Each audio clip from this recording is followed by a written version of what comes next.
ಅರ್ಬಿ ಬಟ್ಟೆ ತೊಯ್ಬಾರ್ದು rain coat ಹಾಕೋತಿರಿಲ್ಲ ಬರೀರಿ ಎಲ್ಲರೂ ಕಾಲಮ್ದಾಗ ಫಸ್ಟ್ ಒಂದು ಬರ್ಕೊಂಡಿರಿ ಅಳಿಸ್ಲಿದ್ದೀರಾ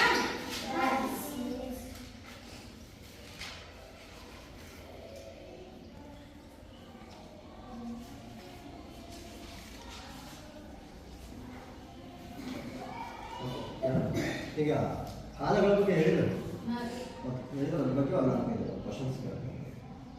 ಹಾಂ ಕ್ವಶನ್ ಕೇಳಿ. ಇದು ಕಾಲಗಳ ಬಗ್ಗೆ ಬಂದಿಲ್ಲ ಸರ್.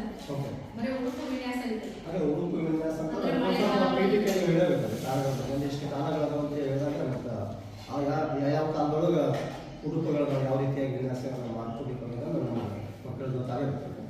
ಅದಕ್ಕೆ ಕಾಲಗಳ ಬಗ್ಗೆ ಹೇಳಿಲ್ಲ. ಹೇಳಿದ್ವಿ ಸ್ವಲ್ಪ ಅಷ್ಟೇ ಹೇಳಿ. ಅದರ ಉಡುಪುಗಳಂದ್ರೆ ಮಳೆಗಾಲ ಯಾವ ಡ್ರೆಸ್ ಹಾಕೋದು, ಚಳಿಗಾಲ ಥಂಡಿ ಇರ್ತದ ಹಾಂ ಉಡುಪು ವಿನ್ಯಾಸದ ಬಗ್ಗೆ ಕೇಳಿ.